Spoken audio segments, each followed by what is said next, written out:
هاي يا جماعة، رمضان كريم. أول شي قبل ما نبدأ الفيديو، أستغفر الله، الحمد لله، لا إله إلا الله والله أكبر، واللهم صل وسلم على سيدنا محمد. ولا تنسوا كمان إنه رمضان للعبادة، مو بس لنتفرج على المسلسلات بس. اتس اوكي تفرجوا، بس لا تنسوا الله. اوكي. اليوم جبت لكم فين راح تتفرجوا على المسلسل وننسى اللي كان، او وننسى اللي كان. انا كثير حبيته، باي ذا واي كثير حبيته. بدون اعلانات، بدون تقطيع، بدون ولا شيء. هذا الويب سايت عملت لكم عليه كثير فيديوز اصلا. اسمه فجر شو. فيكم تلاقوا كل شيء هون. طبعا رح احط لكم الرابط في اول كومنت.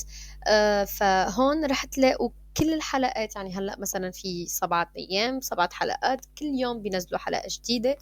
انا حقيقة ما كنت بتفرج في هذا الويب سايت، كنت بتفرج على ويب سايت تاني، بس مع الاسف الويب سايت اللي قبله سكروه.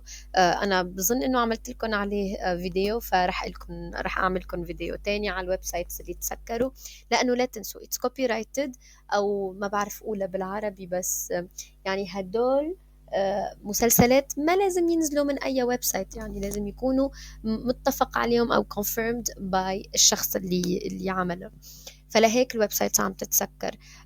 هذا الويب سايت كتير حلو، فيكم تلاقوا القصة كمان. اوكي، رح اقرا لكم القصة احسن من انه اتكلم واحرق لكم الحلقات.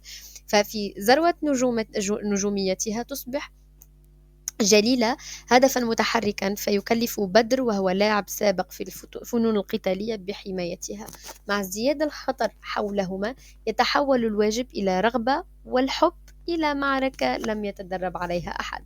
مثل ما بنشوفه هون طاقم العمل الجميلة كتير اللي أنا كتير بحبها: ياسمين عبد العزيز في دور جليلة رسلان، كريم فهمي أنا كتير بحبه كمان بدور بدر، خالد سرحان، محمد لطفي، ليلى عز العرب، منا فضالي أو فضالي ما بعرف، I'm so sorry، شيرين رضا، محمود حافظ، إدوارد، مين كمان، إنجي كيوان، كتير حلوة هاي البنت، وسينتيا خليفة.